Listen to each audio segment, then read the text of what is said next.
Bienvenue à tous. Bienvenue à tous. Je m'appelle Édouard Ducret et je suis le cofondateur. Ah oui, tiens, je vais l'enlever.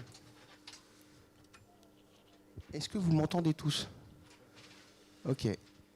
Je disais bienvenue. Je suis le cofondateur d'une société qui s'appelle Adrénalide à Lyon. Et nous sommes une régie publicitaire spécialisée sur un format qu'on appelle la web push notification. Et donc ce petit workshop a pour but de vous présenter des alternatives au format traditionnel qui permettent de monétiser un site web avec le format qu'on appelle la web push notification. On va vous présenter 4 parties. La première, c'est vous présenter ce format, vous expliquer un petit peu comment il fonctionne.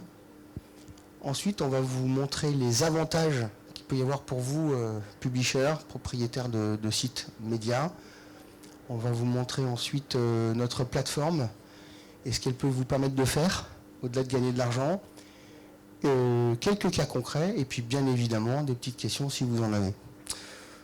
Voilà, ça vous va comme programme? C'est parti. Vous avez tous l'habitude de voir sur votre téléphone mobile ce qu'on appelle des notifications. Un peu à l'exemple de cette image. Pour votre information, une notification, c'est très souvent ce qui est reçu par vos applications préférées. Facebook, Twitter, il y a plusieurs millions d'applications qui existent. Pour bien comprendre techniquement comment ça fonctionne, une notification, c'est commandé par l'application, mais c'est propulsé par ce qu'on appelle le centre de notification. En d'autres termes, l'application n'a pas le pouvoir technique d'envoyer une notification. L'application passe commande, donne un ordre au centre de notification qui propulse sur l'écran du device la notification. La web push notification, c'est exactement le même principe. La seule différence, c'est que le logiciel tiers qui va passer commande au centre de notification, ce n'est pas l'application, c'est le browser, ce qu'on appelle le navigateur, Chrome, Firefox, etc. Mais ça reste le même principe technique. Le navigateur n'a pas le pouvoir d'envoyer une notification, il va passer commande auprès du centre de notification. Et l'avantage de la web push notification, c'est que ça fonctionne aussi bien sur mobile que sur ordinateur, ce qu'on appelle desktop. J'en profite, on n'est pas nombreux, vous pouvez m'arrêter autant que vous voulez s'il y a des choses que vous voulez me demander parce que on a tout notre temps. La web push notification, ça se passe du coup en 3 temps. Étape 1, sur le site média, il va y avoir une petite fenêtre que vous avez déjà vue qui va demander à l'internaute s'il souhaite recevoir, autoriser ou pas les notifications. Une fois que l'internaute a cliqué sur autoriser, vous allez pouvoir envoyer à cet internaute sur son écran de notification, avec, vous allez voir après des images, des textes, et c'est cliquable, et cette notification va pouvoir rediriger l'internaute sur le lien de tracking associé à la web push notification. Voilà un exemple de site média avec lequel on travaille, le site Marie-France, et voilà la mécanique de collecte, l'étape 1. J'en profite pour vous dire que c'est le premier format publicitaire RGPD, parce que la web push notification est un format qui demande un consentement préalable. Donc chez nos éditeurs, chez nos partenaires, on met en place un script dans lequel, bien entendu, il y a cette fameuse petite fenêtre qu'on appelle la hard asking en technique, enfin dans le jargon de la web push, avec un wording qui est personnalisé aux couleurs et créé par l'éditeur, qui va expliquer pourquoi l'internaute accepte de recevoir des notifications. Techniquement, mettre en place notre solution de collecte et de monétisation de web push notification est très simple. Il y a 2 choses à faire. Il y a ce qu'on appelle poser un script juste avant la balise body des pages de votre site et qui peut bien évidemment être intégré par un tag manager master tag, donc c'est très facile. La seule petite contrainte avec la web push notification, c'est ce qu'on appelle le service worker, qui est obligatoire pour faire de la web push, qui est un autre petit script, mais qui lui doit être uploader à la racine du site. Donc en gros, c'est un copier-coller, ça prend 10 secondes, mais c'est un technicien, un ingénieur informaticien qui peut le faire et pas un traffic manager qui n'aurait accès qu'au tag manager. Voilà, mais vraiment, c'est extrêmement simple. En moins de 5 minutes, c'est en place. Alors, les avantages de ce format pour les médias et les éditeurs de contenu et les annonceurs. Je crois que l'un des éléments importants à retenir, c'est ce côté très RGPD. Encore une fois, pour envoyer une notification push à quelqu'un, il faut qu'il ait préalablement donné son consentement. Et ce qui est intéressant, c'est que ce consentement, il n'est pas géré par nous, contrairement à l'emailing par exemple. Il est géré par ce qu'on appelle le tiers de confiance, qui est ici le navigateur. Et ça va, je crois, dans le sens de la régulation européenne, qui souhaite le plus possible passer par des tiers de confiance, qui réfléchit d'ailleurs au navigateur, donc Chrome en particulier. Donc la notion de consentement et de désabonnement d'ailleurs, après, est totalement gérée par le navigateur.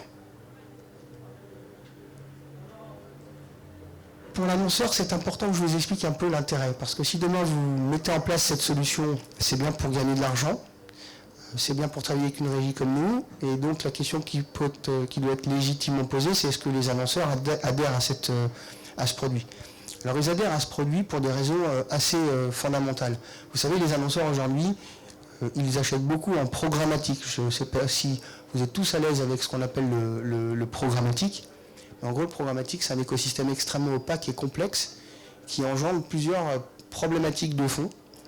L'une d'entre elles, c'est ce qu'on appelle la brand safety, c'est-à-dire qu'il est difficilement vérifiable pour un annonceur la liste des sites web sur lesquels sont diffusées ces bannières. Parfois, une bannière, elle peut être associée à un site exotique, pour rester poli. Il y a un cas qui est très connu, c'est le plus gros annonceur du monde qui s'appelle Procter & Gamble, qui a complètement arrêté de faire du programmatique pour revenir à ce qu'on appelle des deals de gré à gré, c'est-à-dire en allant directement prendre des contrats avec des éditeurs. Pourquoi il a fait ça? Parce qu'il a eu notamment des bannières de ses produits associés à des sites qui prenaient le djihadisme, par exemple, pour ne prendre que cet exemple. Donc la brand safety est un vrai sujet. Et la web push notification, il ne vous aura pas échappé que ça s'affiche sur l'écran du téléphone ou de l'ordinateur. C'est donc pas sur un site, et c'est ça la révolution, c'est pas sur un site, c'est sur l'écran de l'internaute. Donc on ne peut pas associer la marque de l'annonceur à quelque support que ce soit. Donc premier avantage pour les annonceurs qui adorent, c'est la garantie de la brand safety pour eux.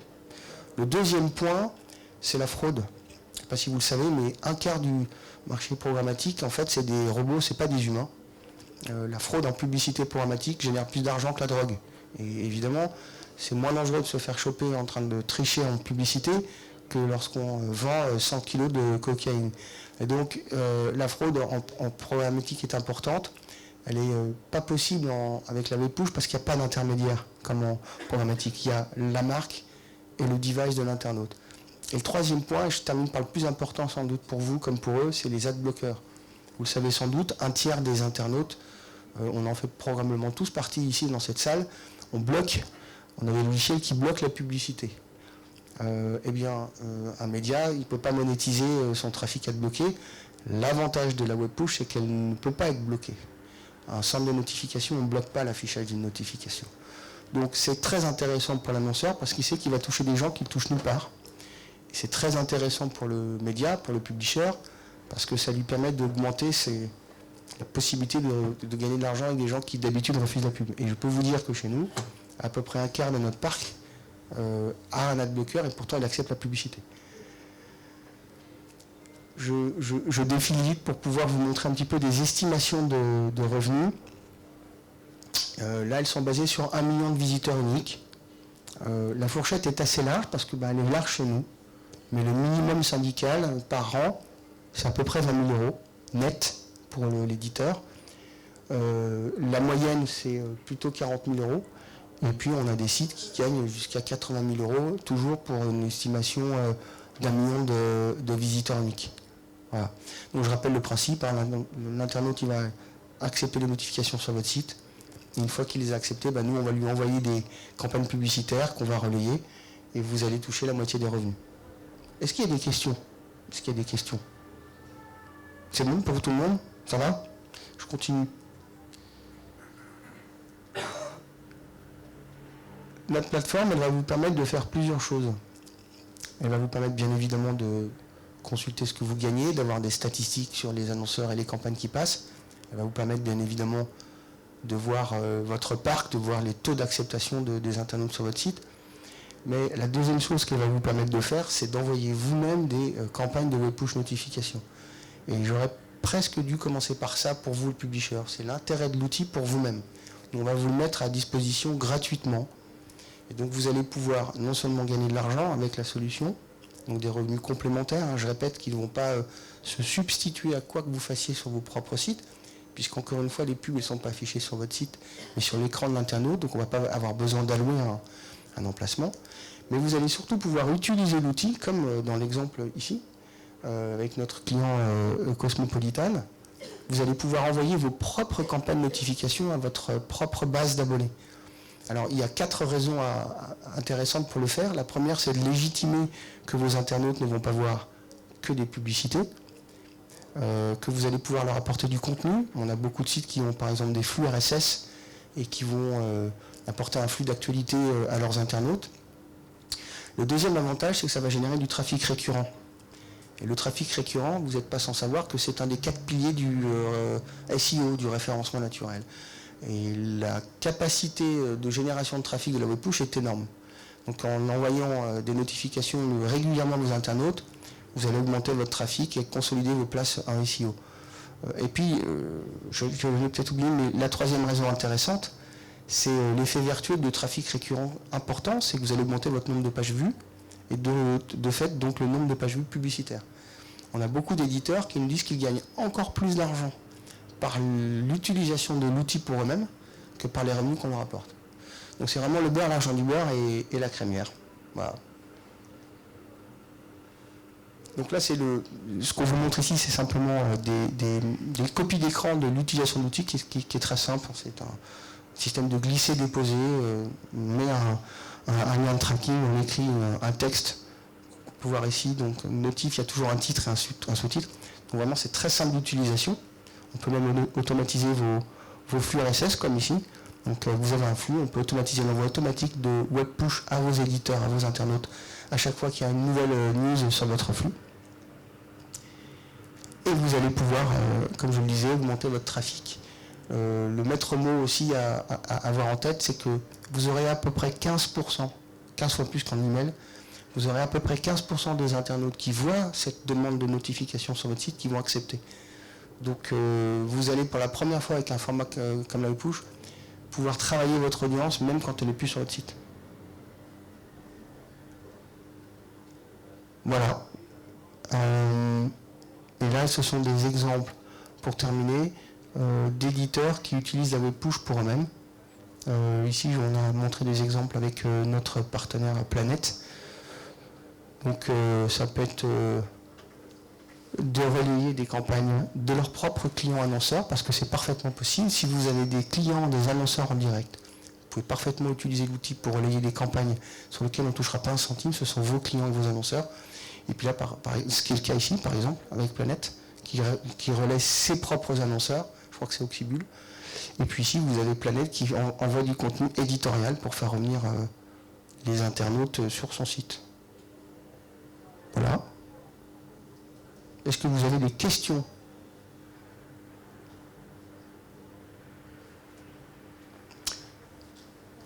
Merci Antoine pour tes bonnes ondes. Est-ce qu'il y a des sites qui sont plus particulièrement affinitaires avec la web push notification ou pas ? On va refaire. Est-ce qu'il y a des sites qui sont plus particulièrement affinitaires avec la web push ou pas ? C'est-à-dire des sites ou des verticales ou des thématiques où ça n'a pas d'impact ? Ça n'a pas d'impact. Je ne vois pas l'impact. On pourrait diviser la question en est-ce qu'il y a des gens, des types de sites sur lesquels, par exemple, il y a plus de taux d'inscrits, ou qui se désabonneraient plus, ou qui seraient moins rentables. Et honnêtement, on a 750 sites, des gros, des petits, des moyens.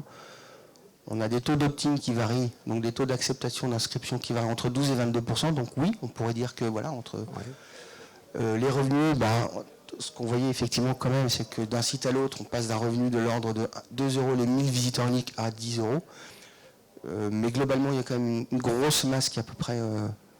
voilà, première moyenne. Ce qui va changer aussi, c'est vos revenus vont dépendre du renouvellement de visiteurs uniques d'un mois sur l'autre. Si vous avez tout le temps les mêmes, forcément qui viennent d'un mois sur l'autre, la croissance de votre parc va être moins grande que si vous avez un gros renouvellement d'éditeurs. Et est-ce qu'il y a un phénomène de churn Oui, c'est une très bonne question, je te remercie de la poser. Il y a ce qu'on appelle le churn, pour ceux qui ne connaîtraient pas, c'est en gros l'usure ou le taux de désabot. Donc il y a un vrai churn dans la web push, à l'instar de l'emailing. Il est difficile de le calculer, mais il ressemble un peu au comportement en email. C'est-à-dire qu'il y en a qui se désabonnent tout de suite. Toi qui connais bien l'email, tu dois comprendre ce que je veux dire. Il y a une espèce d'asymptote, et puis plus le temps passe, moins les gens se désabonnent. Mais il y a un vrai churn, et alors la différence avec l'email marketing que tu connais bien, c'est que tu envoies 10 notifs par jour ou une par mois, le churn à peu près est le même au bout d'un mois. C'est-à-dire que la pression marketing n'impacte que très peu l'usure d'une base web push. Les gens se désabonnent quoi qu'il arrive. C'est pour ça d'ailleurs que tous les éditeurs qui utilisent notre outil le font à fond pour eux-mêmes, et on ne gagne pas moins ou pas plus que ceux qui ne l'utilisent pas. Il n'y a pas d'impact sur le fait d'augmenter la pression marketing, sur le churn, fondamentalement. Est-ce qu'il y a d'autres questions? Je ne sais pas quelle heure il est, si on a encore un peu de temps, ou en tout cas je suis à votre disposition.